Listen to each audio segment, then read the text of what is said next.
भुवनेश्वर बढ़ुची परिधि बढ़ुची संख्या भी बढ़ुची 12 लाख ऊर्ध्व होगा बसला संख्या तेणु लोकंर आवश्यकता बढ़ुची तेणु भुवनेश्वरवासी आवश्यकता को लक्ष्य करी आमे आज दुईटी श्मशान भित्तिप्रस्तर स्थापन करागला गोटे है डुमडुमा एठी 4,60,00,000 टंकार एवं आउ गोटे हूँ पटिया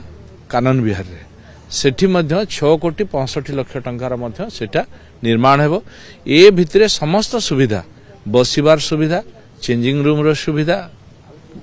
महिला माँ भौणी मानक पई अलगा पुरुष भाई मानक पई अलगा ए प्रकार समस्त व्यवस्था थाई कि गोटे पोखरी मध्य रहिबो एवं तार आनुषंगिक जो व्यवस्था परिमल व्यवस्था मध्य ठीक हो पार ए सबू कथा को चिंतन करिकी नूतन ढंग रे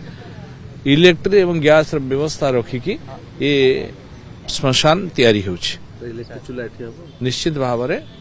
आकु लोकंकर हित पाई ये लागिवो लोक आको व्यवहार करि परिबे लोकंकर आवश्यकता को ये मेटे केते मास सुधा हे परिबो ब्लूप्रिंट प्रस्तुत आमे खूब जल्दी आको प्रस्तुत करिया पई चेष्टा करूछु जो टाइम पीरियड रखा है ता पूर्व आको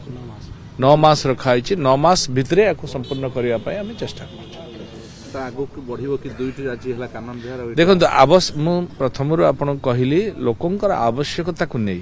जनसाधारण आवश्यकता को नै कि आमे बढ़िबा को जाउछु कारण प्रथम आपण मैंने जानी लोक मानकर सरकार मोहन माझी का सरकार लोकंक सरकार तेणु लोकंकर आवश्यकता जहाँ अच्छी ताकू ये सरकार सारा ओडिशा प्रदेश रे करने को चाहते ये भुवनेश्वर महानगर निगम तो आहरी बहुत आवश्यकता रही।